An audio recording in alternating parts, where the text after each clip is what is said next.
It's 7:34. Welcome to our first European election debate. We're going to have two of these, each 90 minutes long, so we'll be going until 9 o'clock. Next week, we'll feature the Conservatives, Labour, the Liberal Democrats and the Brexit Party. Today, we are featuring representatives from the Green Party, Ukip, Plaid Cymru... I did get that right, didn't I? Plaid Cymru, hooray! And Change UK.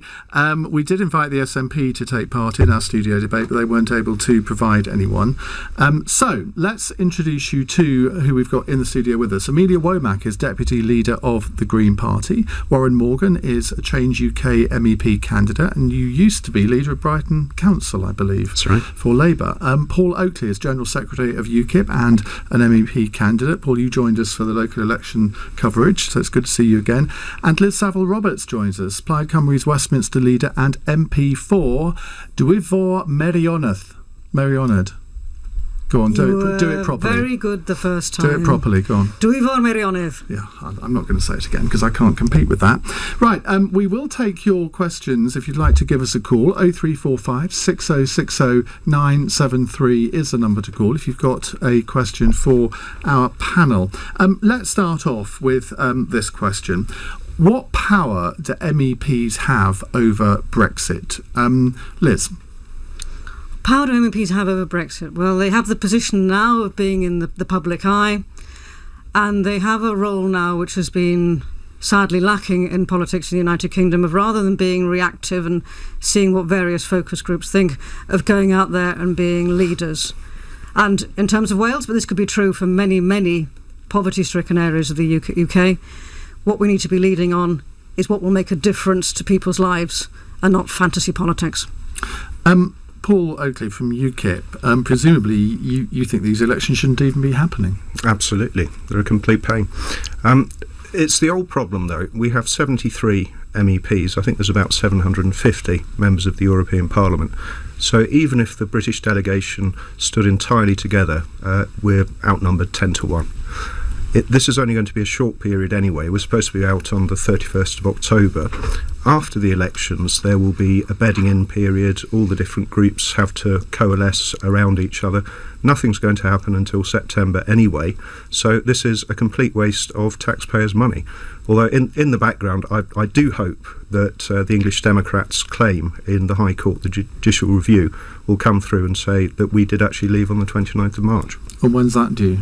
I don't know. I left a message for Robin Tilbrook earlier on, but he hasn't got back to me.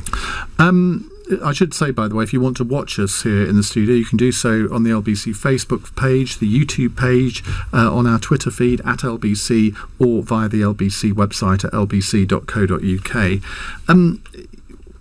Amelia Womack from the Greens, what influence, I mean, you're not a candidate, but you've got 3 MEPs at the moment. You're obviously hoping to get at least that, and if not more. What influence can those MEPs have over Brexit in the short time that they will presumably be there? We've absolutely seen the power of MEPs in this conversation about Brexit, with Nigel Farage being a leader that has set us up to this situation. And I think that it really proves the fact that we need to be having clear leadership, as Liz said, on these issues. But fundamentally, we don't know what's going to happen next. Many people thought that we wouldn't get to this position. And the fact that we can have clear representation in the European Parliament during this period is so vitally important, because there's been so much about the European Union that has been about setting the agenda and making sure that we're standing up for human rights, workers' rights, environmental protection, and as well as peace. And to have a continued conversation about that and being a part of that conversation is vitally important. But influencing the Brexit process, what is there that these MEPs can do? So that there's that leadership position, obviously making sure that we've got that representation in the European Parliament, and also our MEPs have been part of committees that have been talking about the Brexit process itself. Warren Morgan from Change UK, what change can you bring about if you get elected? I think it would be demonstrating that the MEPs that we elect to the European Parliament can do a job. We have one MEP in the South East who has been there for 20 years, who has the worst attendance record, apart from one MEP who was hospitalised for a long period. He has put forward no positive legislation whatsoever in the time that he's been there, and claimed a £75,000 salary. When you say we, I assume you don't mean Change UK. No, this is Nigel Farage. Well, I just thought I'd give you the opportunity to say that, because I was thinking, who's he talking about? Well, I think most people know that Nigel Farage is an MEP for the South East. Most people would not know who their MEP was. And I think that will change after these elections. People will take a far greater interest in who their MEPs are. And if elected, I will make sure that the voters of the South East know what I'm doing, know what I'm voting on, will have much more information about what Europe does for them. Because if Brexit's shown us nothing else, it's shown that Europe is of huge value to this country, and it shouldn't be dismissed as a waste of money or something that we shouldn't be part of. It has delivered peace for 70 years. It delivers huge opportunities. You don't think NATO did that? No, I think... No, really? Well, in part, but Robert Schuman, today is Europe Day, and if you look on the European Parliament website, you can see the value that Europe has brought, the European Union, the European Community before that, has brought to this country and to the continent. How did the European Union or its predecessor bring peace to the Balkans? It was NATO that eventually helped do that, wasn't it? You can't attribute peace in Europe just to the EU. If it wasn't for the European Union and the stable political consensus that you've got across Western Europe and now across Eastern Europe with the other countries that have joined, that just wouldn't have been possible. NATO would not have been able to do that. The European Union has been fundamental to peace and stability in Europe for the past 70 years. But what did it do to help bring peace to the Balkans? Because the answer is nothing. Well, you can take a particular example like that, but if you look back over thousands of years, Germany, France and their predecessor countries were at each other's throats, and that has not happened. It's been an unprecedented period of peace in the last 70 years. Liz, you want to come in? We know why the original political grouping was set up within Europe. It was set up to manage the use of steel and to manage the use of coal, with the aim in mind of ensuring that war would never be able to go ahead if those were controlled. I think you make a very fair point in pointing to the Balkans, but we can also, with politics, it's always very difficult to point at what hasn't happened, and we have, for the rest of Europe, had the longest peace ever. May I, Ian? Can I just say, in a genuine spirit of inquiry, because obviously I appreciate I have three pro-EU people round the table, the single European army which is coming in, where is it going to be targeted? I do wonder, are we going to have some sort of expansionism into the Ukraine, take over Russia? Is it going to be used domestically? Is it going to be used in Catalonia? Is it going to be used in Paris? Where is it actually going to be deployed? Surely you must have an answer for that. I mean, fundamentally, the European army is something that we can veto. It's not necessarily going to come into force. And the idea that you're going to be using this as a strategy to turn people against the European Union, when it's not on the table, it's not on the cards. That's why I say a genuine spirit of inquiry. What is this EU army for? It doesn't matter whether you're in favour of it or against it. I need to know, lots of people need to know, where's it going to be deployed? This is the power of our MEPs. When we had, very specifically, Greens and other supporters targeting TTIP and that bad trade negotiation that wouldn't have worked for us. We were with you on that. It was the fact that we were in there negotiating. And all of these aspects, anything that you bring up with this point of the EU military and that idea, at the moment it is an idea. It has not come into process. We could veto it if we wanted to, and generating that kind of fear. We have common ground here. I'm with you on TTIP. I suspect I'm with you on the Common European Army, so you're probably not the best person to ask. Let's go over the other side and say, well, we'd probably be arm in arm on this issue. Well, this may come up a little bit later, the whole issue of the European Army. I mean, we can cover it now, I guess, if we want to. But, I mean, the fact of the matter is, during the referendum campaign, we were assured by not just British politicians, but European politicians, there was no prospect of a European army. And yet, Warren Morgan, we know that Angela Merkel, Emmanuel Macron, Jean-Claude Juncker, Donald Tusk, they have all in terms said that they now wish to create one. So we hear a lot about Brexit lies that were made during the campaign. What about this one? I think it's interesting that Paul mentions the Ukraine. I wonder if concerns about the EU interfering in Putin's adventures in the Ukraine and elsewhere are something to do with that. I think let's remember that we have a veto in Europe. We have very strong terms that have been negotiated by governments of all colours over the last 20 or 30 years. If we leave the European Union, no doubt in 5, 10, 15 years we will be looking to come back in, because the consequences of Brexit will be so catastrophic for our economy. we will not get those vetoes back. So then we will have to take part in whatever. But the history of the EU is that, going back 20, 30 years, we had lots of vetoes, and over the years they've been sort of eked away through various treaties. And the fear here is that, yes, you're both right, we absolutely have a veto on a European army at the moment, but in 10 years' time there's no guarantee that veto would still be there. Well, if we're not in the EU, we certainly have no veto of it whatsoever. No, but if we were... Let us stand back from... The EU is a political construct. It's been created by human beings. It is a construct that needs to be worked upon. But it was supposed to be an economic construct, wasn't it? And it needs to be improved. What we're talking about, we could do exactly the same critique. Believe me, I could do the same critique, which maybe listeners in London aren't particularly interested in. But I could do this. I could do the critique. Believe it or not, we can be heard in Wales. We have lots of Welsh listeners. I'm delighted that it makes me even happier to be here. I could do a critique on Westminster about how ineffective, how broken, how bad Westminster is for Wales and so many other areas in the United Kingdom. But nonetheless, we are part of the EU now. We would lose that veto.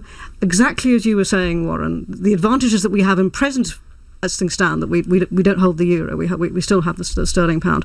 We're taking ourselves out of something that needs to be worked upon and going into this absolutely uncharted water, which has been presented originally by Ukip, now more effectively by the Brexit Party and Nigel Farage, as some sort of fantasy, based on a fantasy nostalgia, taking us to a fantasy future.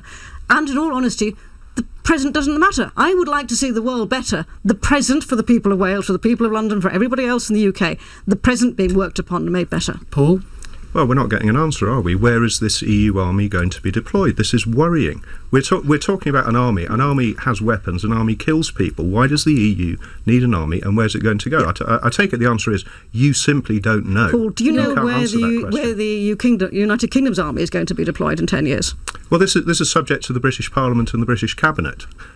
If this is an economic union, if it's a peaceful union, as you said, and the whole conversation opened with the idea, allegedly, that it had kept peace in Europe for the past 70 years. Why does it need an army now? It's a very simple question. If you don't know the answer, then please say so. I got a text here from Caroline in Woking who wants us to broaden the subject matter away from politics, which is a bit difficult when you're having a debate about European elections, isn't it? Do you want to talk about fishing? I think let's talk about our favourite biscuits. I suppose we could do that, but we're not going to. We're going to come back in a moment. We'll come to your calls as well, 0345 6060 973. If you've just tuned in, it's our first European election debate between the Green Party, Change UK, Ukip, and Plaid, Cymru. It's 7:47. LBC at the weekend. Andrew Castle. We are ridiculous now online, isn't it? Everybody always complains about what has been said online. People are hounded offline. People get death threats online. Look, I'll tell you what, there is a solution to that, which is don't go online and stop moaning and stop bitching about everything online. Leading Britain's conversation. Andrew Castle. Saturday and Sunday mornings from 7 on LBC. What do you need to get the very best start in your media career? How about state-of-the-art studios? The very latest technology? Learning from the best minds in the industry? At a school where you can study GCSEs and A-levels alongside the vocational media qualifications you need. Your future is here. The Global Academy, a forward-thinking state school for 14 to 19-year-olds interested in a media career. Visit globalacademy.com to find out more. Radio, playlists and podcasts. Where it's all together and all for free. Global Player. Download it from your App Store now. Bear right. Turn away from your usual route and find your true north with Jeep Compass. From just $249 per month, $2,439 customer deposit and 0% APR. Search Jeep Compass offers to discover more. Available on stock only. Compass longitude 1.4, 37 months, £11,900 optional final payment, 10,000 miles per annum. PCP sales only until 30th of June 2019. Participating retailers only. T's and C's apply. Jeep Financial Services. Life's always better when the radio's on. And with a digital radio, it can be even better. With great features such as easy search and tune, digital quality sound, and in some cases, Bluetooth and smart audio features. This week, you'll find great deals on new digital radios, in-store and online, at participating retailers, including John Lewis and Partners, Currys, Argos, Halfords and eBay. So don't miss out. upgrade to digital radio and look for the tick on approved products. It means the radio is future ready. Find out more, including further details on participating retailers at getdigitalradio.com. Love radio. Go digital. Do you have type 2 diabetes and raised triglycerides? If so, you may be eligible for the Prominent study, evaluating a new investigational medication to see if it can help prevent heart attacks and other heart-related problems in people with type 2 diabetes. Eligible participants must have a diagnosis of type 2 diabetes for 12 weeks or longer, have moderately high triglycerides, and meet additional study criteria. Participants will receive study medication and study-related care at no cost. Call 0800 088 5542. You've got plenty going on between now and August the 29th, so here's the question.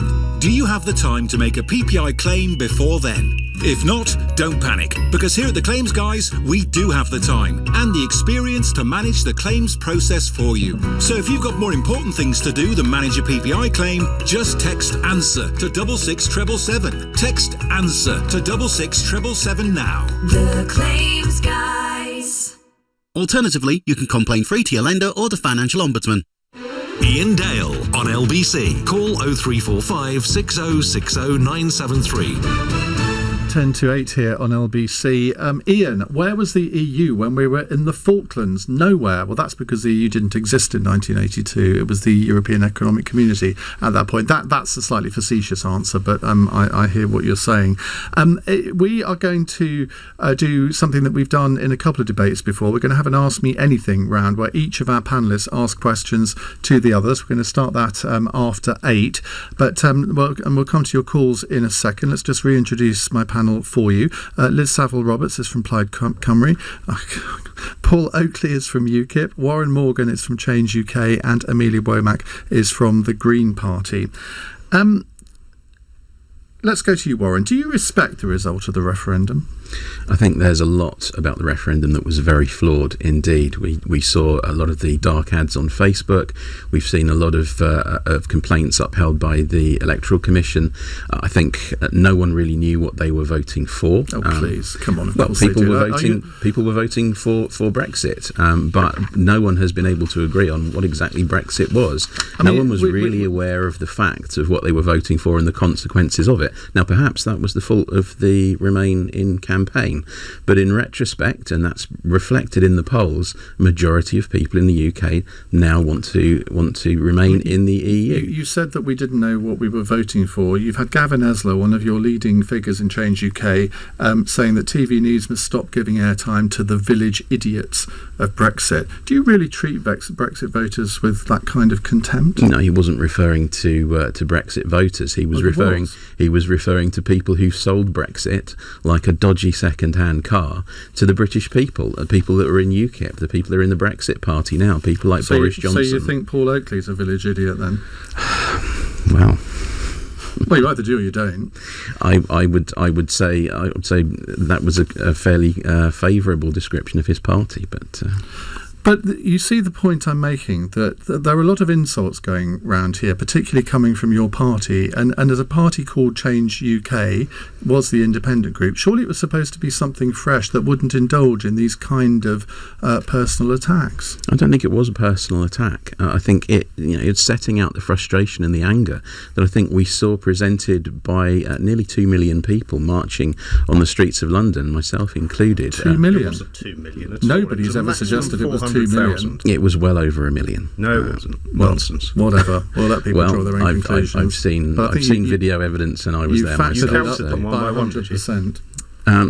There is a very great strength of feeling out there that this should be put back to the people, that now we know the consequences. Now, presumably at some point we will know what the terms of proposed Brexit is once Jeremy Corbyn and Theresa May hammer it out between them.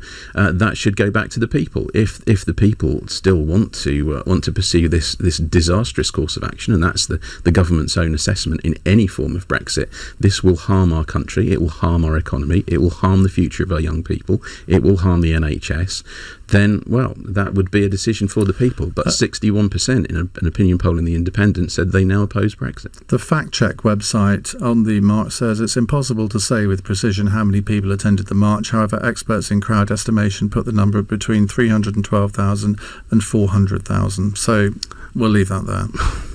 I think anyone looking at the video would see that as clearly untrue. Well, let's fact-check independent website. They haven't got an axe to grind. Liz Savile Roberts, your party is against Brexit, and yet the people of Wales voted for it. How are you respecting that result? If you forgive me, I'll refer back to the history of my party. The people of Wales also voted in 1979 against the opportunity of having their own parliament, but it was something that was fundamental to our beliefs as a party, and we had to wait 20 years for that, which was 20 years too long. If only we'd had it earlier. We fundamentally believe that Brexit is bad for Wales, it's bad for the economy of Wales, it's bad for the communities of Wales. And in that respect, I am fortunate, yes, that my county voted 58% to remain, but as a party, we stick to our beliefs, and we do our best to leave. But what do you say to the 53% in Wales that voted for Brexit? What do you say to them? Because you're effectively saying, if you voted for Brexit, we don't really want your vote. What we're saying is the question that you asked about the way that politics has been treating you in that referendum was the right question, but Brexit is not the right answer. So you're telling the people of Wales that they are, not intelligent enough to come to the right answer, that you know better than them. And that's what frustrates people often about politicians, in that they think they know best. I live in a fishing community, an agricultural community. I know particularly amongst the fishermen how the bad feeling that has been going back to the years when the quotas were decided. But this again is deciding something that is historical. Yes, they were badly treated. Those trawler fishermen were badly treated. That sort of industry now has effectively gone from Wales. We have a handful now of those sorts of vessels. But my daughter is the half owner of an inshore fishing vessel. And what they catch is lobsters, crabs and whelks. They've been catching whelks because it's been so stormy and you can't go out with pots. Now, the whelks are sold to South Korea through an EU deal. It's worth 6.2 million to Wales. Now, your whelk processed is not worth all that much. If you're going to sell it to South Korea without that deal, you're going to have 20% tariff raised on it. That is that little coastal industry that is really important to some communities of Wales. So it's okay for the EU to sacrifice the rest of the fishing industry as long as that survives? Yeah, well, 90% plus of the fishing industry in Wales is onshore, less than 10 metres. Well, it is now, because the rest of the fishing industry has gone. And we're talking largely about things, thanks to the Common Agricultural Policy. This is the fantasy nostalgia. Sadly, this has happened, but it has happened. These are the economies of the present. This is the income of the present. But how can you persuade for a fantasy people future who voted for Brexit that when they've seen what's happened to the fishing industry in Wales as well as the rest of the United Kingdom, how can they be sure that it won't happen to the industry that you've described? Yeah. But this is what we're looking at. If we go out, then that industry overnight is gone. And that industry is something that we need to protect. This is what's so frustrating to these sort of idealist politicians who are playing to nostalgia, playing to something that happened in the past. Yes, it was bad in the past. And then this sort of jam tomorrow for fantasy futures. But no, these are the incomes of the people who exist now. These are the incomes. These are the lambs that were born on the mountains of Snowdonia this year, and we don't know what their market is going to be because we don't eat that sort of lamb here in the UK. This is the level of uncertainty that people's livelihoods is being played with. And in all honesty, what I have found is that we had to talk to people. It wasn't the big multimedia stuff, the social media stuff that was feeding all this Lisbon Treaty rubbish that was being fed out, that's still being fed out there. That we've got to go out to talk to people. It's what the farmers' unions are saying. And the sad thing with the farmers, they had their opportunity, many of them, I must say, in many cases, not the Welsh speakers, many of them, they had the opportunity to say that we are deeply dissatisfied with how we're being treated. But actually the solution that's being come up, well, there isn't even a solution from Westminster government. Robert says, I knew exactly why I voted to leave. To suggest I didn't makes me very angry indeed. Now, Paul Oakley from Ukip, I mean, this is kind of an open goal for you, I guess, this question. Do you respect the result of the referendum? Or clearly Ukip does. You wish we were out so many months ago. But what can you as a political party do to try and make sure that we do get out in the future?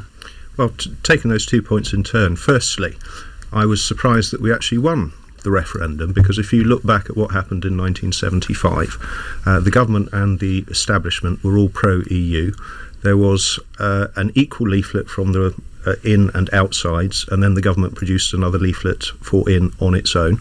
The outside was hugely overspent by in, so I honestly thought that we would struggle to pull it through.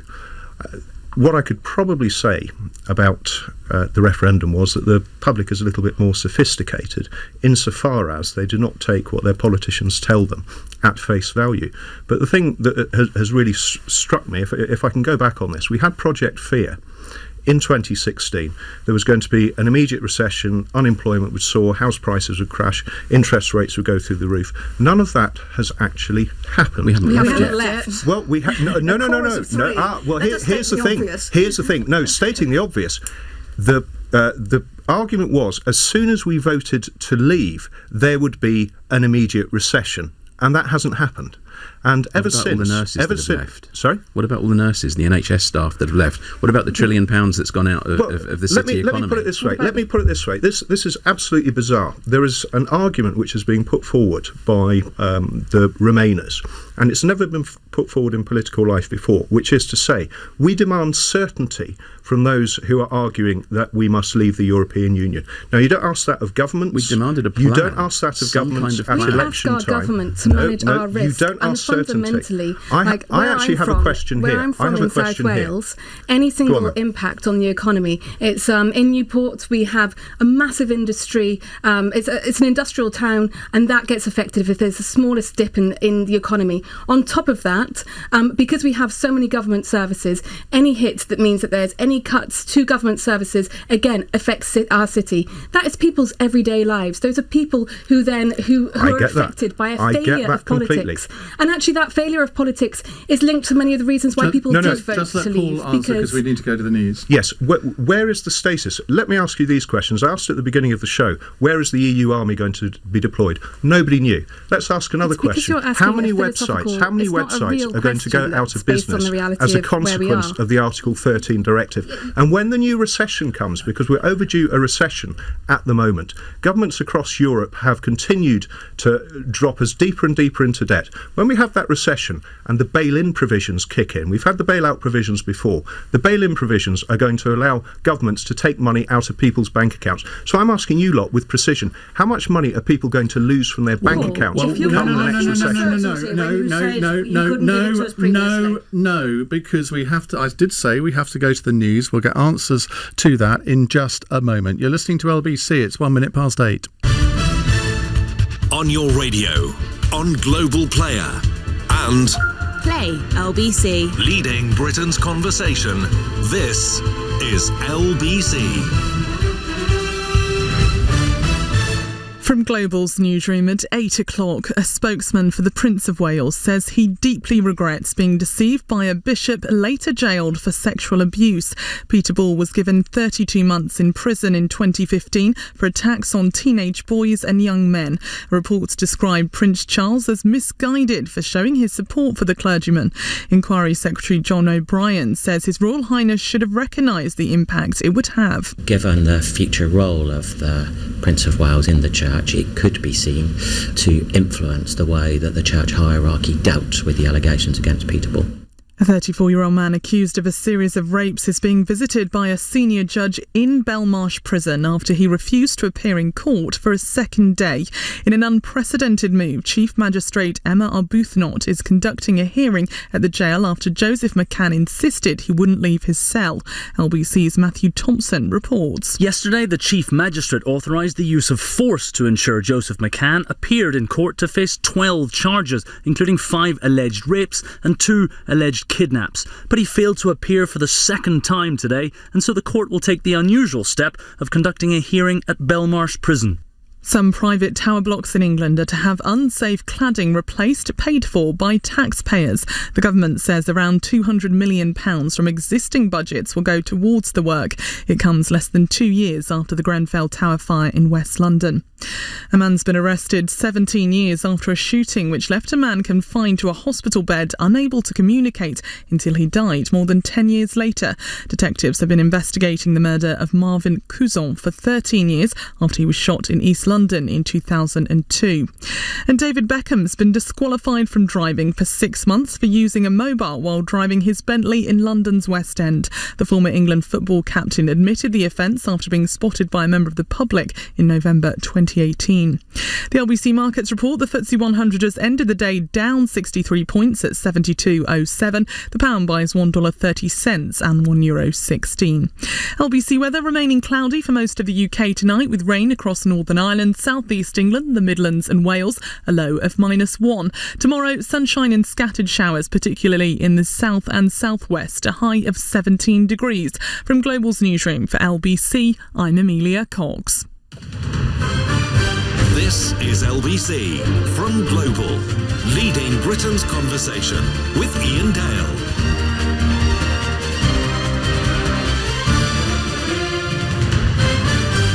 It's 4 minutes past 8 here on LBC. Welcome to our first European election debate. Let me reintroduce our panellists to you. Amelia Womack is Deputy Leader of the Green Party. Warren Morgan, Change UK MEP candidate. Paul Oakley is General Secretary of Ukip and also an MEP candidate. And Liz Savile Roberts is Plaid Cymru's Westminster Leader and MP for Dwyfor Meirionnydd. Yeah, I'm getting a nod there. I think I did okay on that one. Right, let's continue with our debate. Paul from UKIP, you were just asking some more questions of the rest of the panel. Just recap in 30 seconds. I was asking how much money are people going to lose from their bank accounts due to the bail-in provisions when the next overdue recession is going to come, which websites are going to go out of business because of the Article 13 directive, and I'd also asked about the EU Army, and I didn't get an answer. Well, it's part of the EU Army one, but Yeah, you know fair perfectly well they can't answer those questions, can they? It's sort of how long's a piece of string? But this is the point. They demand certainty from our side. They say how many jobs are going to be gained, how many jobs are going to be lost, what are interest rates going to be. It simply doesn't work that way. It doesn't work that way in any other area of politics. If you have a mission and a vision, and I think it's fair to say that everybody around this table wants the best for our country, but those missions and those visions differ. And it's impossible to say how things are going to pan out in the future, not least because of international shocks. I mean, who on earth would have guessed the Fannie Mae and Freddie Mac situation would collapse in America in 2008 and affect the whole world? Right, just very brief response, and then we'll go to a question from a caller. I'm really glad that you acknowledge the fact that we are due another recession, and so anything that creates an economic hit, like leaving the EU, which will change our trade, which will change even our rights as citizens here in the UK, that it's that you're acknowledging that would happen. Any change, as I said before, is going to affect people's lives. So the fact that you're promoting something that will have that clear economic input, because every single all of the data and statistics are proving that to be the case, is really deeply dangerous for the lives that you're talking about. Okay, let's go to John, if you'd like to put your headphones on. John is in Asti in northern Italy. Hello, John. Hello, good evening, Ian. Can you hear me? We can indeed. What would you like to ask? Well, I think in the long term, or even in the short term, under Mrs May's deal, it's inconceivable that Britain will be allowed to stay outside of the Eurozone. And I wonder what the panel's view is that if Britain was forced through vindictiveness or long-term requirements to join the Euro. Okay, Warren, would you support joining the Euro at some point in the future? I don't see how we can be forced to join something when we have a veto that would prevent us doing it. I think this is another example of the myths that have been perpetuated that somehow we're going to be forced to do this and forced to do that. The European Union is a democracy. We are part of that democracy. We are evidently electing MEPs in a week and a half's time to go there and to argue our case and make the laws and make the decisions that Europe is governed on. This is not some kind of dictatorship where decisions are handed down to us. If you look at the decisions that have come through from Europe, a tiny percentage of thousands of decisions from Europe have been contested by the UK government, and even then only on technicalities. We have played a full part in Europe. We should be playing a full part. Europe will still be there if we go, but we will have no say in what happens to it. We should be there at the table having a voice. But personally, would you at some point in the future support Britain joining the Euro? I think there are arguments for and against a financial union, And we have said in Change UK that we will take an evidence-based policy approach to everything. So that will depend on the arguments made at the time.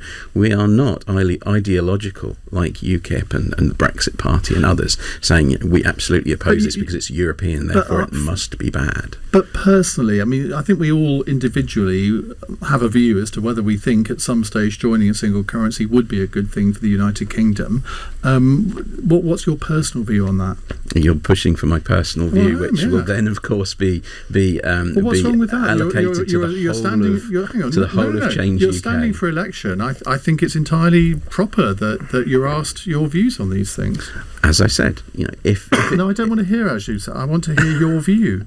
My view is, if I was elected in a week and a half's time, I would go to the European Parliament. I would listen to the arguments if it was proposed that the UK would join the euro. Instinctively, what's your gut feel? This is the kind of issue where I think most people have a gut reaction to this and say, yes, we think it'd be great for the United Kingdom to be part of the euro, or we think it would be a terrible idea. You must have a gut feel for this. I would lean towards it, but I would listen. That was what I was trying to get at. Which, of course, will then be taken as, well, Change UK is in favour of it. Right, quick answer from everyone else, Liz.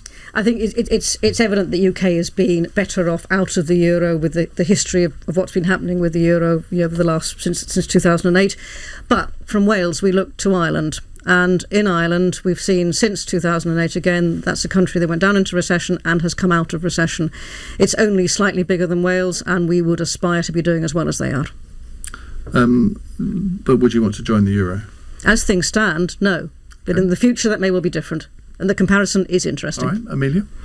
Again, I think it's there are pros and cons to both, and at the moment I feel that that we wouldn't want to make that change, but using that evidence base and seeing what there is always important, and that's the whole thing about politics. We always have to take the evidence base time and time again and check we're still doing the right thing. And at the moment I think the right thing is staying with the pound, but I couldn't tell you in the future. But instinctively, let's ask the same question that I asked to Warren. Instinctively, do you think that you'd like to be in it if the circumstances are right? Instinctively, we're talking about the next 5 years in these elections, and in the next 5 years, I instinctively wouldn't. Paul, I think I know your answer to this one. Yes, and of course we have some experience of this already. I'm taking these off because I'm hearing myself in the earphones. Yes, we had some experience of this already in 1992 with the exchange rate mechanism. We had to increase interest rates to 15%. Now, admittedly, that only happened in an afternoon. And when we let free on White Wednesday, then things started to go back to normal. But Amelia was talking before about knock-on effects. I remember knock-on effects because I started off practicing at the bar not too long after that, and way into the late 1990s, you still had businesses going bust. You still had people losing their homes because of the knock-on effects of that. And at the moment, the euro isn't wonderful at all. If you're a young person in the southern European states, the probability is you're going to be facing more than 50% unemployment. And what also happens is that the membership of the euro artificially depresses the notional value of what the Deutschmark would otherwise have been, which is good for German exports, but it's not good for anybody else across the rest of the continent. Let's start. John, thank you very much for your call. Let's go to our first Ask Me Anything. Warren Morgan from Change UK is now under the spotlight. He's going to get a question from each of our panellists. He's got a maximum of 5 minutes here. Everybody's going to get the same. Amelia, what's your question to Warren? So one of the most important things in the European Parliament is which group you sit in. There is no independent group and this will mean that depending on where you sit means where you'll be voting and supporting on a broad range of issues beyond Brexit, Remain and Remain. Where would you sit? What group would you sit with in the European Parliament? We've been very clear that those Change UK MEPs that are elected would decide based on the proposed groups that emerge in the European Parliament. We've seen President Macron come forward with some alternative proposals for groupings. There will no doubt be a lot of discussion and maybe some reformation of different groups. So it's not decided. We will decide once we get there. It has not been decided already. I mean, there's far right, there's centre right, there's socialists. I mean, I don't think the socialists would take you. The Greens, I mean, will you be with the Liberal Democrats in their group? I mean, there's still a political perspective of that range of options. As I say, we will decide once we're elected. It will be for the group and the party to decide, given the range of options available. Liz Savile Roberts. When Change UK launched social media, you referred to Wales as a region, but didn't do this for Scotland. Now, I am sympathetic with your groups in Sport for Europe, but don't you think this shows a lack of understanding of the wider UK political landscape? We've been set up as a party in an awful rush. Obviously, before the European elections emerged as a possibility, the time frame for this was through the summer. So yes, Wales is a nation. My one very small part in this was when the informal network for the then independent group activists was set up. I pointed out to the Wales coordinator, look, you really need to have your social media in Welsh as well, which they sorted within 48 hours. So, not everything has been perfect. It's been a bit of a rush, but we will get there. So apologies for anything that went a little wrong in the start. Okay, Paul. 2 members of Parliament who were elected as Conservatives left that party and joined UKIP. They were Douglas Carswell and Mark Reckless. After they defected, they had the honesty and the courage to stand down as MPs and call by-elections. So why haven't any of the cut defectors done exactly the same thing? What's their excuse? There isn't an excuse. There isn't a precedent for MPs to stand down. Those 2 that you cited were an exception to the rule of many dozens of MPs that have stood down. But it's a good rule. It should become a new convention, should it not? And if not, why not? Well, that can be your argument. Those MPs were elected by their electors for a full 4-year term under the Fixed Parliament Act. They're serving out their terms, and they will decide when the time comes whether to stand for re-election. Sarah Wollaston, though, she actually co-sponsored a bill in 2011 to make sure that anybody that did change parties had to stand for a by-election. There is a degree of hypocrisy there, is there not? Did that become law? No, clearly not, but she was sponsoring it. Well, that's the situation, and if you want to challenge those MPs on that, bring them into the studio. But I totally respect their decisions to carry on to launch Change UK. Our politics is broken, and they are setting about trying to fix it. Brexit has highlighted that, and they're not about to go down the distraction route of by-elections, much as some of the fringe parties like UKIP. Well, it's because they'd lose, and they know that they'd lose if they put themselves back before their local electors. As would any UKIP candidate putting themselves forward. Well, we have a track record on this. Both of our candidates won their seats. You have a track record of a lot more with Carl Benjamin, and I'm sure we'll come back to that in a while. Don't even go there. No deflection, please. You haven't given an answer. I think you've deflected quite a bit so far. I haven't deflected at all. Do you accept that the launch of Change UK has not been a stratospheric success compared to the launch of the Brexit Party, if you look at your opinion poll ratings compared to theirs? Well, I think you'll need to look at the opinion polls in the next couple of weeks. We haven't had any for a while now. There was one today that showed the Brexit Party on 30%. I think I'm right in saying that you're on 8%. Well, Mr Farage gets an awful lot of free publicity from the media as a whole. And, if you look at the poll ratings for his previous party back 4 years ago, they weren't a lot dissimilar. We've been around for 4 weeks. We have made quite an impact in that time, and I think over the next couple of weeks we will make an even bigger impact. I think don't write us off just yet. I wouldn't dare, I can assure you. Right, that brings us to the end of Warren Morgan's Ask Me Anything round. We will go to Liz Savile Roberts in just a moment. It's 17 minutes past 8. LBC. So I still remember the feeling of walking into my GCSEs. I think the weeks before, I kind of thought good was going to be good enough. But then I remember in the final lesson before the exams, our teacher left notes on our desks. Mine said, if you're going to think at all, think big. And if you're going to think big, think bigger. I was thinking small, but she inspired me to think otherwise. Teaching. Every lesson shapes a life. As a new teacher, you'll start on a minimum salary of £23,000 to £29,000 depending on location. Search Get Into Teaching. Have you ever bought an investment sold by Barclays, Halifax, Lloyds, Santander or any other bank or financial advisor? Investments like stocks and shares ISAs, investment bonds and certain types of pension can be risky. If you lost money with one of these investments, you could be owed thousands of pounds in compensation. Even if you no longer have the investment or the paperwork, here at Goodwin Barrett we can still help. To start your free assessment with Goodwin Barrett, text GOOD to 60777. That's GOOD to 60777. Lebanese culture is about sharing, generosity and hospitality, family get-togethers and catching up with friends. And food isn't any different. Experience endless varieties and magical tastes at Marouche, where we bring people together with our healthy, delicious food and warm hospitality. Authentic Lebanese cuisine made the traditional way. Marouche, your family restaurant. Book now at marouche.com. Cancer doesn't care if you're broke, if the bills are stacking up and you're just too sick to work. Cancer's not fussed if your boiler's on the blink, the mortgage is long overdue, or if your family's finances are in a mess. Cancer does not care about you. But we do. So we help you get a grip on your money, figure out benefits, fill in the right forms, and plan ahead. Whatever cancer throws your way, we're right there with you. Search Macmillan Cancer Support. Unlock the city with the new Range Rover Evoque. Know your side streets. From your inner city beats. Know your underbelly and where to fill your belly. Your lamb, madam. Know your north from your south. Live for the city with the new Range Rover Evoque. Land Rover, above and beyond. F1 is a story of constant evolution. In the 50s, Fangio pushed the boundaries. In the 70s, Team Lotus gave us speed. In the 80s, Senna and Prost gave us rivalry.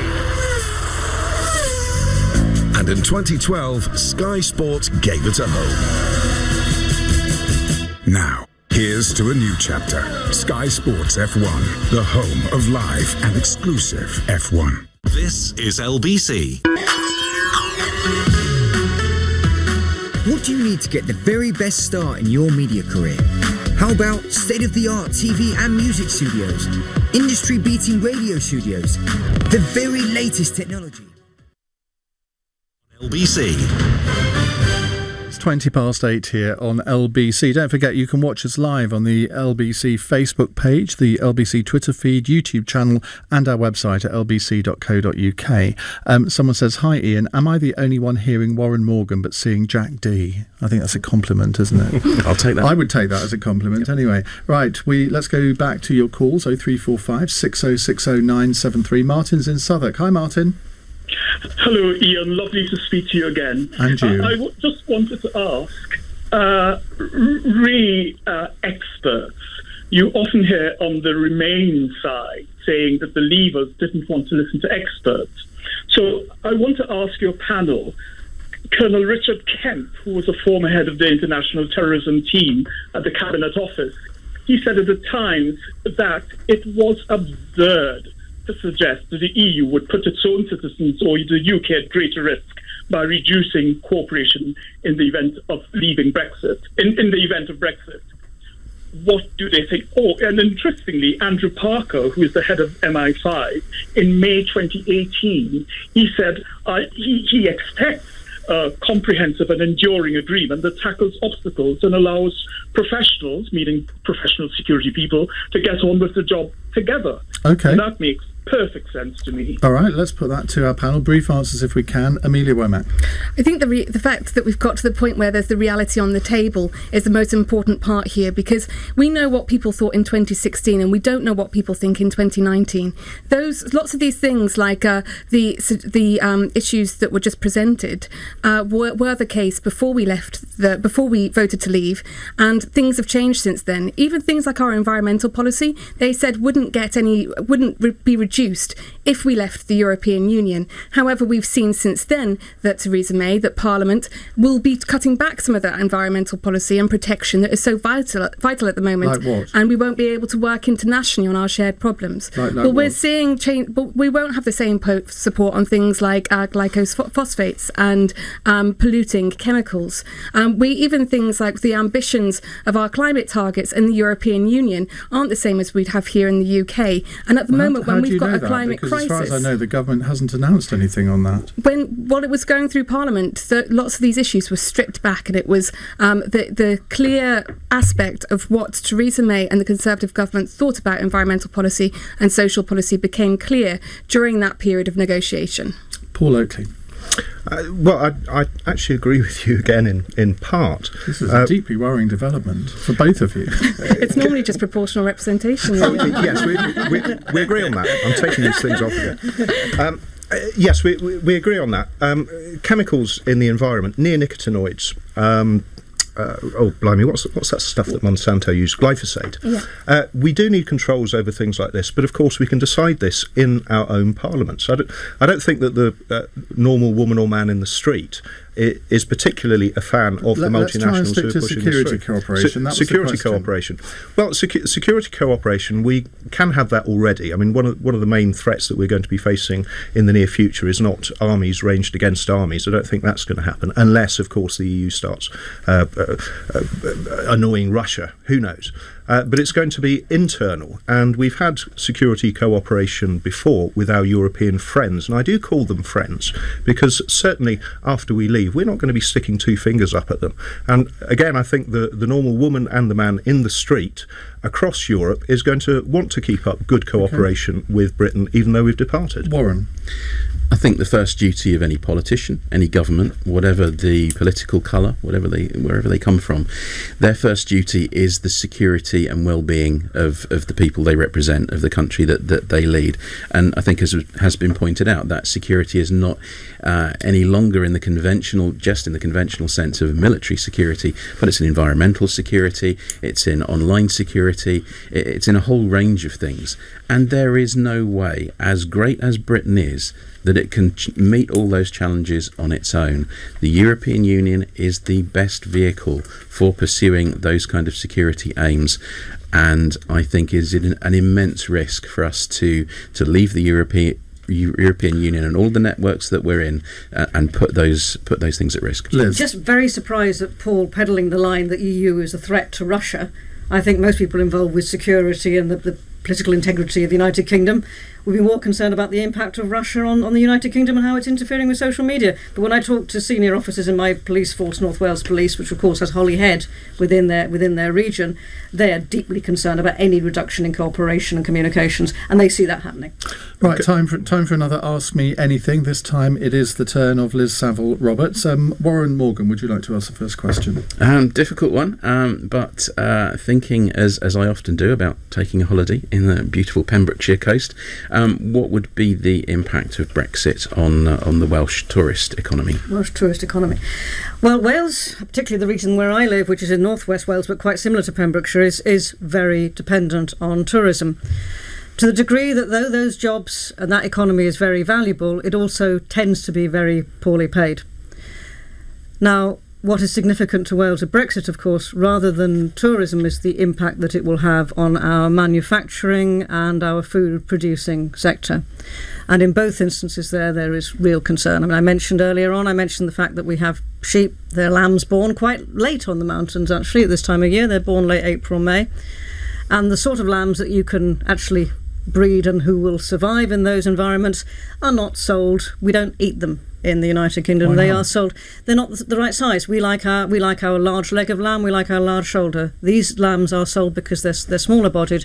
They are sold particularly to Southern Europe. 80% of what is exported from Wales goes to Europe, and we have an uncertainty about what will happen to those. We have an uncertainty as well, of course, on what will happen to the what will replace the Common Agricultural Policy. That may be held in place for 4 years or so, but in the longer term, when that is the income that keeps the Welsh family farm going and there's uncertainty over that, what you'll see is people just giving up. Paul Oakley. Well, actually, it's going back to the issue of the Ukraine. We saw a few years ago Baroness Cathy Ashton, who is apparently the EU's foreign minister, even though the only post that she's held in her life, I think, was vice chairman of CND. She was over in the Ukraine, effectively inciting the locals against the Russians. Now, this situation is very similar, as I see it, to the Cuban Missile Crisis, when Khrushchev was putting nuclear weapons in Cuba. Now, of course, Kennedy was annoyed about that. It nearly brought. Yeah, please. All right. Well. The point is, and this is partly NATO as well. Why are we pulling the tiger's tail in Russia? Why is the EU doing that? What possible benefit is there for us? I was in Salisbury in the weekend where those two people were killed by Russian agents. There is a real and present threat from Russia And I do not know, really, why you are presenting them as though they were the good partners. Oh, I'm doing nothing of the sort. No, absolutely not. I think that Putin is dangerous, but I'm saying why pull the tiger's tail? We need to cooperate at a European level to maintain that steady front in the face of Russia, which will be very well served by this unstabilising impact that your party and Brexit is happening on the United Kingdom. By deploying troops if necessary. Is that your position? We were talking about the clear and present threat of Russia. I am very interested in the way that you present Russia somehow as being the malign party here. No. I have said nothing of the sort, and this is the assumption that comes across. So Ukip is all pro-Russia. Yes. No. This is the assumption in your mind. I have said nothing of the sort. I think Russia is potentially dangerous, but the way that the EU has acted towards it is stoking the situation. And I do not want anybody to die. I do not want any British troops or European troops to die because of EU expansionism into Russia. Your party presents the EU as the enemy. I think some proportionality of where the real enmity lies and the real threat lies might be useful. I should point out the Skripals are still very much alive, though obviously one lady did die. I was there at the weekend, when the one lady died. And I saw that impact on Salisbury, which is where my family is from. It was a disastrous impact. That city has done extremely well to recover. Amelia.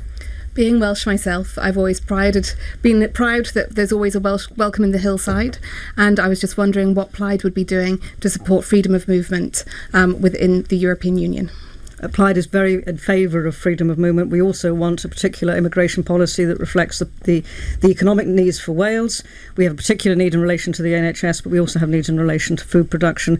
That, for Scotland, has a different set of a different arrangement for that, whereas Wales is treated as an adjunct to England, as it is in so many ways, where we have very particular needs. Right, thank you very much for that. We'll come to Paul for his Ask Me Anything and Amelia in the next half an hour. We'll also take more of your calls, 0345 6060 973. Let's get the latest news headlines at 8:30 with Amelia Cox. A report into historic cases of child sexual abuse has accused the Church of England of putting its own reputation above victims. The independent inquiry says the establishment offered secrecy and protection to abusers, which allowed them to hide in plain sight.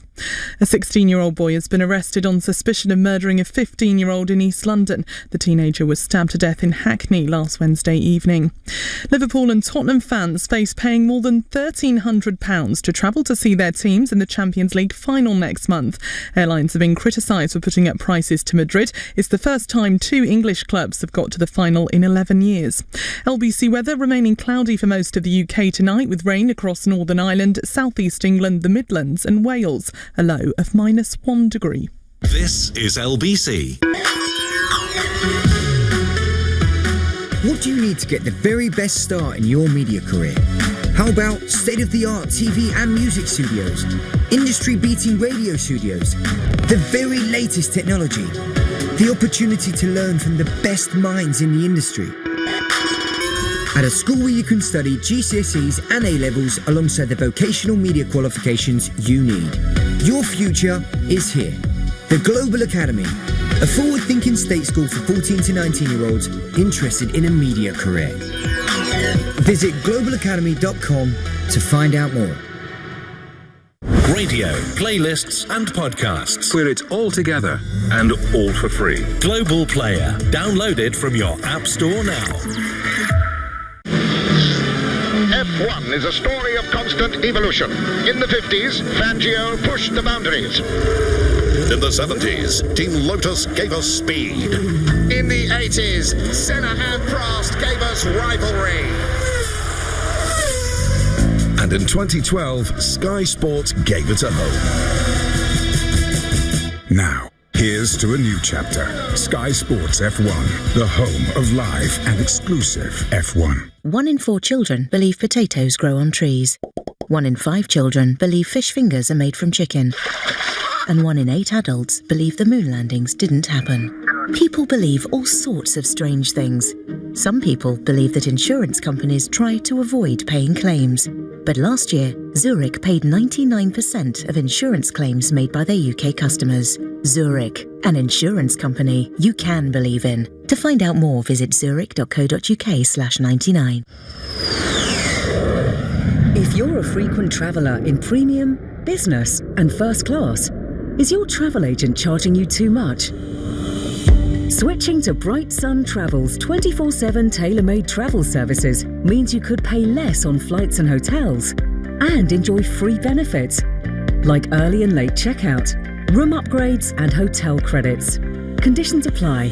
Visit brightsun.co.uk. Atoll protected. It's hard to put your finger on what makes a Mini. The iconic design? Unique handling? But what really makes you smile is just its, well, sheer mininess. Get your Mini 3-door Hatch 1 Classic with LED lights and 6.5-inch infotainment screen for only $199 per month. Search Mini offers to find out more.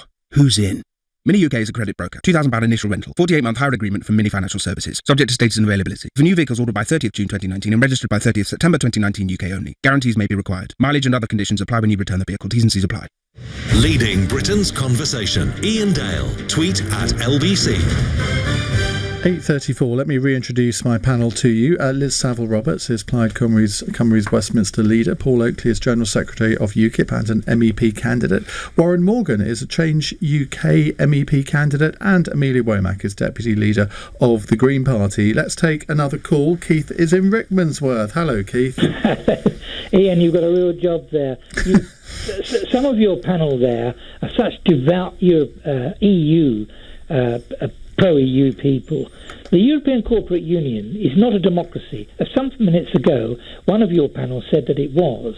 How can it be a democracy if all the decisions are made in Brussels and none of them are made in the talking shop, which is what Strasbourg is?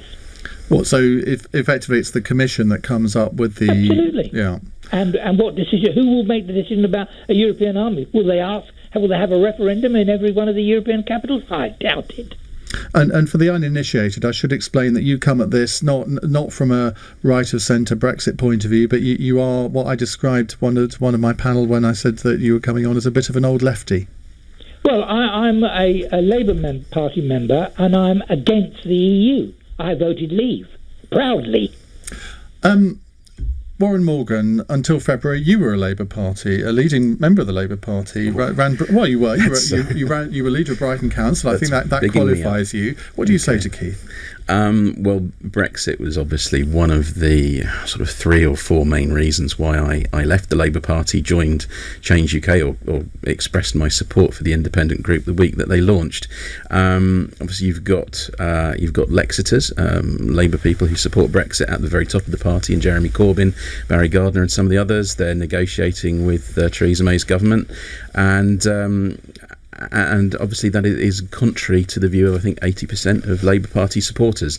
They're not here to argue their case tonight, and I still have friends and former colleagues in the Labour Party who are staying to fight that. But what about his point that the policies are drawn up in the Commission and that's not democratic? Well, you could point at Westminster and say that policies are drawn up in tiny groups in the Conservative Party or the ERG. But they're elected people. The Commission isn't elected, is it? The Commission is appointed by government who are elected. I mean, this idea that this is some kind of faceless bureaucracy over there in Brussels and Strasbourg. Why are we having these elections to elect MEPs to go across there? Why does the European Council meet with elected leaders from across the EU's 28 member states? It is a democracy. We vote in it. It is in some ways far more democratic than some of our institutions here, which badly need reform. Jean-Claude Juncker should be elected? Jean-Claude Juncker is standing down. Well, I know, but all right, the person that does either him or maybe Donald Tusk, it would be a better example, the President of the Council of Ministers. Should there be a Europe-wide election for a president of the European Union? Oh, you mean a popular election amongst all 28 member states? Well, that would go against our own system, where a prime minister is elected by members of their own party and by Parliament. So you're applying a higher standard to Europe than you are to the Westminster Parliament. I wasn't saying I was in favour of it. I was asking you if you were. Again, we are not saying Europe is perfect. Far from it. We're saying that Europe needs reform, there could be all kinds of options that we might support. It's not democratic at all.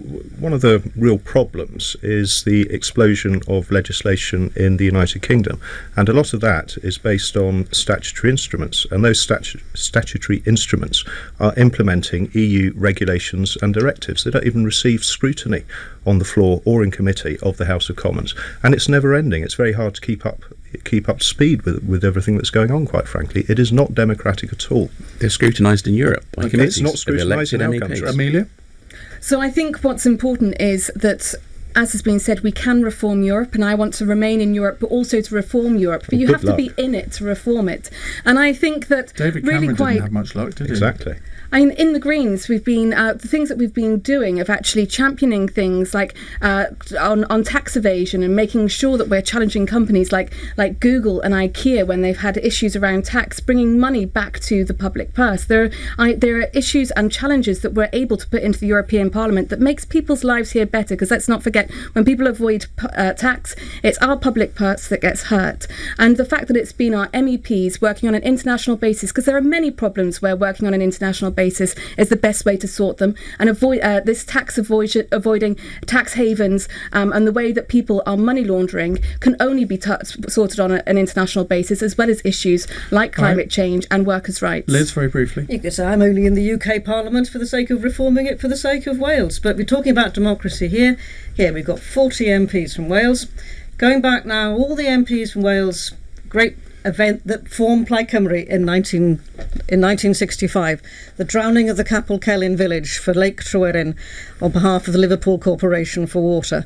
Every Welsh MP at that time either voted against or I think one abstained. Did it make any difference? It made no difference whatsoever. So you could say exactly the same thing, the structure of the UK as well. OK, and time for another Ask Me Anything. It's Amelia Womack's turn this time. Paul Oakley, what's your question for Amelia? You seem to be agreeing with her an awful lot tonight. Yes, I don't think we're going to agree on this particular point, though. Now, I need to get the name right because I keep mixing it up. Evolution Revolution, is that right? The big demo. Extinction Rebellion. Extinction, that's it. Sorry, Obviously meant a lot to you. But I have actually seen the little stickers, the triangles, so I do know what it is. I'm having a senior moment. Anyway, as I understand it, the whole idea is to go to a carbon neutral economy by 2022, is that right? 2025. 2025. All right, so not much further ahead.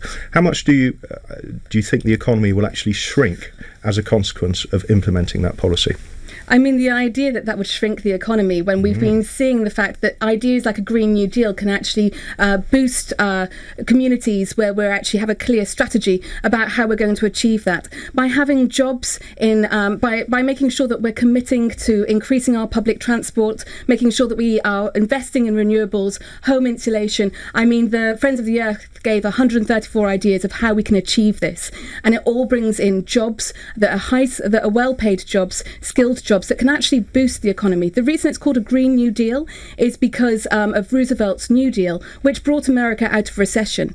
We know that the role of the Industrial Revolution had to economies, and the Green Industrial Revolution is just round the corner. And having a clear future-thinking strategy to make sure that we stay under our carbon emissions to be carbon zero by 2025. Our policy is 2030, but I think we can ambition is really important in this because time is of the essence. And we've seen those changes being possible with even things like, who would have thought that in 12 years, which is about how much time we've got, that Twitter would become such a monumental tool. When change is happening, we can actually support that change, drive that change, and it can fundamentally change the way that our communities operate. Well, can I just explain why I'm asking this? Because there is a problem in Venezuela at the moment with effectively a lack of access, amongst other things, to fossil fuels, and the entire economy is collapsing. Is that the future that awaits us if your disgraceful plans come into effect? If you want to build another world, you make a world where the old world isn't relevant anymore. And by investing in renewables, you make a fossil-free world irrelevant. We have to keep fossil fuels in the ground because the impact of climate change is going to affect us all. And we know that how dire those impacts are on our food security, on our risk, on flooding. And we need to take action now. Right. This is an emergency. Liz? Amelia, do you agree that to maximise the environmentalist pro-EU vote in Wales, Greens should lend their vote to the only environmentalist and pro-European party that can realistically win a seat in Wales, which is Plaid Cymru? I think that it's... we, as you know, then we there was a possibility of maybe us working together, but the deadline for that was back in February, before we even knew that there were going to be European elections. And I think that fundamentally people want to vote for what they believe in. Why was there a deadline in February? Because they weren't expecting, because that's just the deadline. You could have got together before then. We are in the same Since group. then. We're in the IFA group, and we could have shared candidates. We're the only two parties that could have shared candidates because of that. And I think that if for these kinds of conversations, they have to happen far in advance to make sure that it's possible to achieve it when there are strict deadlines in place for this issue as well. Okay. Warren? I'm very grateful for that being pointed out, and a lot of people have asked why Change weren't involved. We just weren't there when that deadline happened. Okay, let's hope that, there are a good number of Change UK and Green and Lib Dem and Plaid MEPs elected, possibly for a short time, hopefully for a long time. What would be the first environmental policy or act that you would seek broad support from UK MEPs that would not just have an impact internationally via the EU, but also have an impact here that people could see a tangible benefit from? 45 seconds. So we are one of the biggest groups in the European Parliament, and to be honest, we've been making change already. And the way that we're challenging our fossil fuel reduction by wanting to make ourselves fossil free by 2030, by having things like a frequent flyer levy. I mean, this is a whole bundle of environmental policies that go hand in hand. Those policies need to be working together to make sure that we make change. So I don't think that there would be one policy, because there's so many. We've been working in the European Parliament for decades. We've got 3 MEPs. We've got such a chance to continue that work that has made a difference at home and in the European Union. Thank you very much, Amelia. Just going back to that poll that I was talking about earlier by Opinion Research, which has just been published. These are the figures. Brexit Party 29 up 1, Labour 26 down 2, Conservatives 14 static, Lib Dems 12 plus 5, Nationalists 6 plus 1, Greens 6 static, Ukip 4 plus 1, Change UK 2 down 5.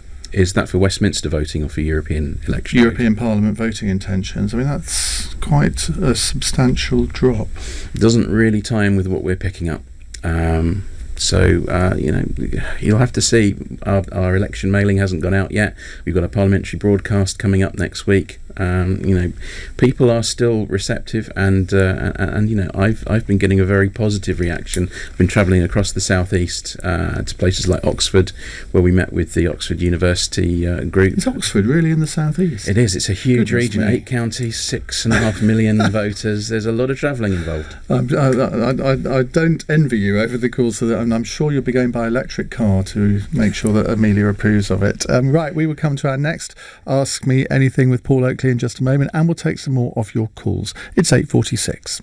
LBC at the weekend. Majid Nawaz. In any society, we must be judged by how we treat our most vulnerable. The vulnerable person in this equation is the 14, 13 or 15-year-old child that has been expelled. Because none of us surely would dispute that once a 13 or 14-year-old child's been expelled, they are prey to these gangs who seek to recruit them. Leading Britain's conversation. Majid Nawaz. Saturday and Sunday from 12 on LBC. Have you ever bought an investment sold by Barclays, Halifax, Lloyds, Santander or any other bank or financial advisor? Investments like stocks and shares ISAs, investment bonds and certain types of pension can be risky. If you lost money with one of these investments, you could be owed thousands of pounds in compensation. Even if you no longer have the investment or the paperwork, here at Goodwin Barrett we can still help. To start your free assessment with Goodwin Barrett, text GOOD to 60777. That's GOOD to 60777.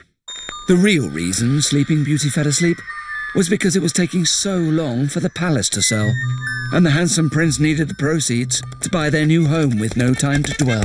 I know who can help. Property Rescue. I'll contact them straight away. So he spoke to their friendly team who took care of every detail. They bought the palace direct with no legal fees to pay. Fast forward to living happily ever after.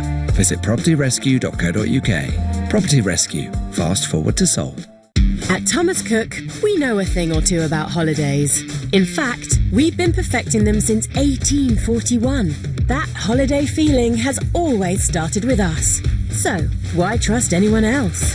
This summer, dive into our new generation Casa Cook and Cooks Club hotels and save up to £300 on selected holidays. Visit thomascook.com or your local Thomas Cook store today. Don't just book it, Thomas Cook it. Minimum spend, conditions apply, ATOL protected.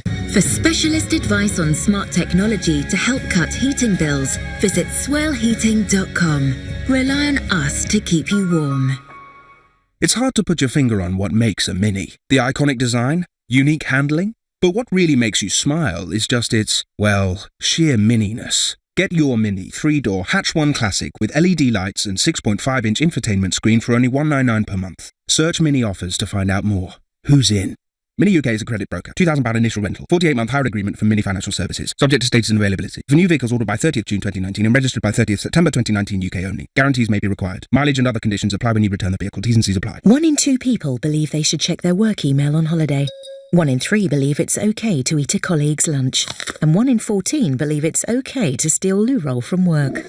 People believe all sorts of strange things. Some people believe that insurance companies try to avoid paying claims. But last year, Zurich paid 99% of insurance claims made by their UK customers. Zurich, an insurance company you can believe in. To find out more, visit zurich.co.uk/99.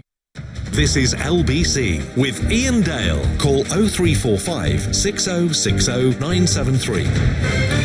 It's 8:49. Let's take a question from Mark, who's in Lausanne in Switzerland. Hello, Mark.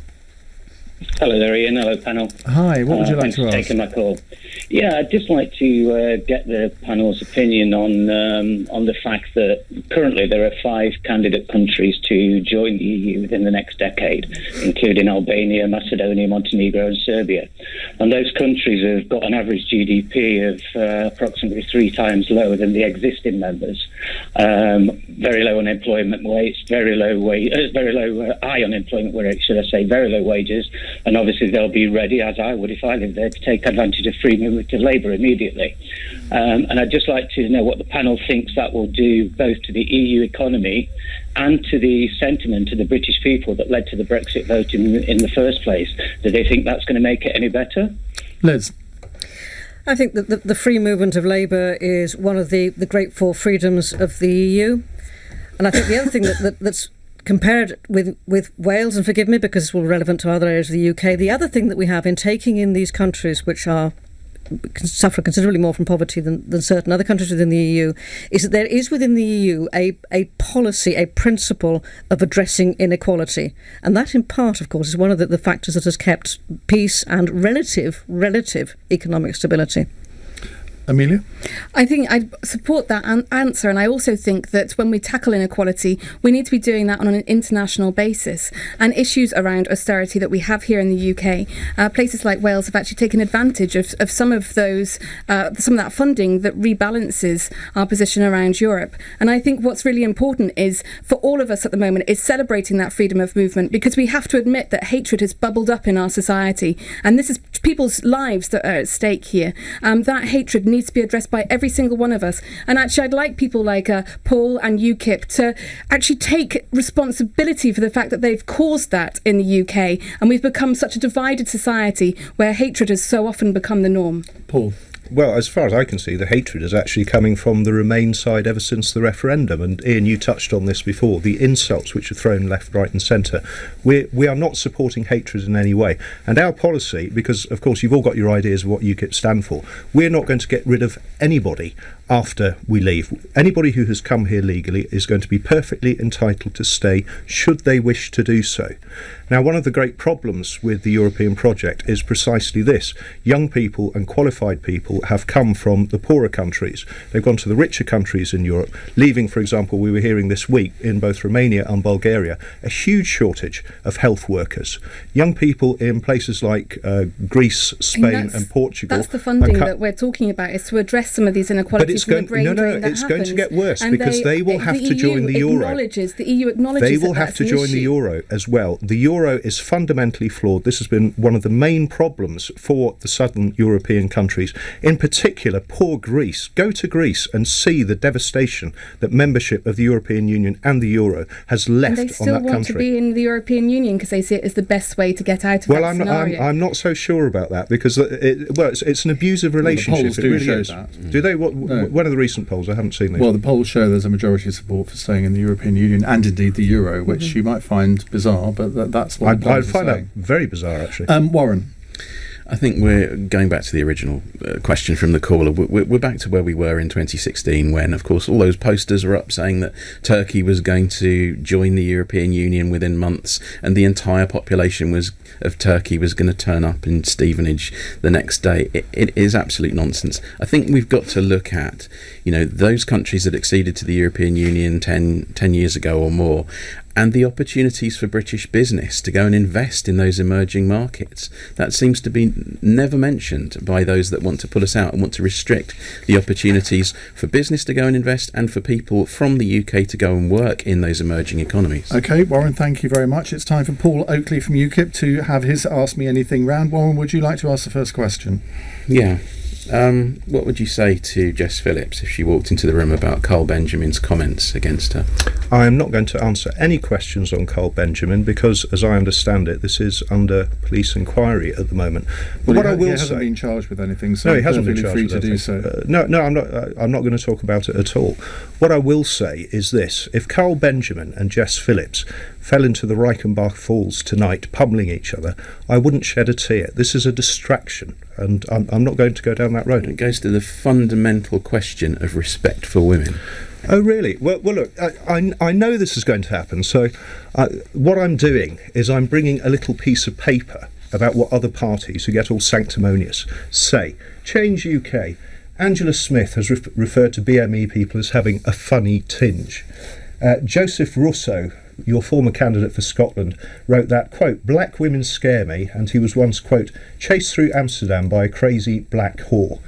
But the difference is that Angela Smith apologised and that other gentleman is now no longer a candidate, yet UKIP is standing up for Carl Benjamin. Nobody's standing up for Carl Benjamin. We're leaving it to the courts. Get rid of him as a candidate. No, because we are not going to kowtow to what are, quite frankly, enemy parties. This must run through the courts. Various allegations have been made. Fundamental decency. It's not, fundamental standards of public life. He should resign. Well, that's your opinion, and I wouldn't expect anything else from the Cut Party. But the fact is, various allegations have been made against him in the tabloid press. My understanding is he's going to sue those people, and a criminal complaint has been made against him. Now, there is no way on this earth that I'm going to discuss that on this panel or on any other panel. So you can't bring yourself to say that the remarks he made about Jess Phillips were reprehensible? It wouldn't be at the forefront of my policy for this campaign, and I'm going to say no more than that. Liz?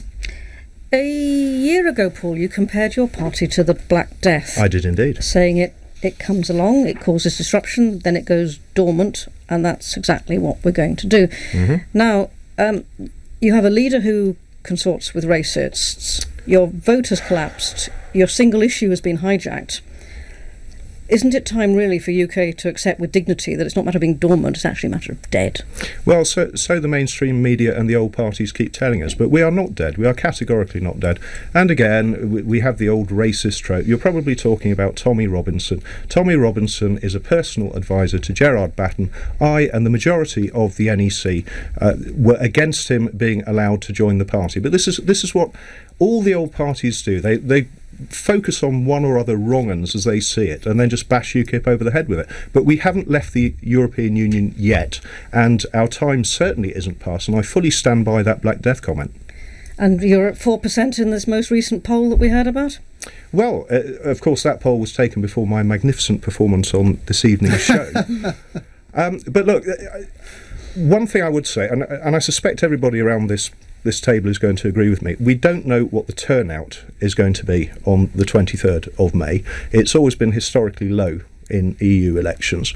Some people are very keen to vote, some people are not very keen to vote, and in particular I was out in Peterborough on Saturday, and it was yesterday, I've lost track of time, but the general consensus amongst normal people who are interested in politics but not obsessive like us is, oh no, not another blooming election, and I think a plague on all your houses is going to be the majority Brenda vote. in Bristol has moved to Peterborough, it seems. Brenda in Bristol's Amelia. right. I'd like to ask Paul if he'd support the nearly 10,000 strong petition that states that anybody that uses violence or rape shouldn't be allowed to stand as a candidate in any election. Yes, I know this petition. It's by Sam Smethers, who's from the Fawcett Society. She was previously a parliamentary assistant to Labour MPs Andy Love and also Bernie Grant. She is a Fabian socialist, and I have her. I don't think who she is matters. It matters very much because this is party political. It's so I have it in front of me here. So you've asked me a question about it. I've got it here. Who the petition's by, it's important. Am I allowed to answer the question by referring to facts? I have it here. She says, talking about abuse, women candidates at local and national level are particularly targeted. Now, I take the view that it is absolutely repugnant for any politician of any party, I include Diane Abbott, I include Anna Soubry, people that I totally disagree with politically, to be attacked. But the fact is, this is not correct. Now, after the 2017 general election, the University of Sheffield undertook some research into this. And when it comes to online abuse, in descending order, what we have, the most abused are Conservative male, followed by Ukip male, Labour male, Conservative female, Lib Dem male. I'd really like to know about the rape and violence point. I'm going to have to bring this... Should people who use rape and violence as a threat be allowed to stand as candidates? Paul, yes or no? I'm not going to agree to this petition. I'll put it that way. If you want me to go into more detail about it, I will. Thank you all very much. We've spent 90 minutes debating all sorts of issues related to the European elections. Next Thursday it'll be the turn of 4 other parties, so I hope you'll tune in then. Amelia Womack, Warren Morgan, Paul Oakley, Elizabeth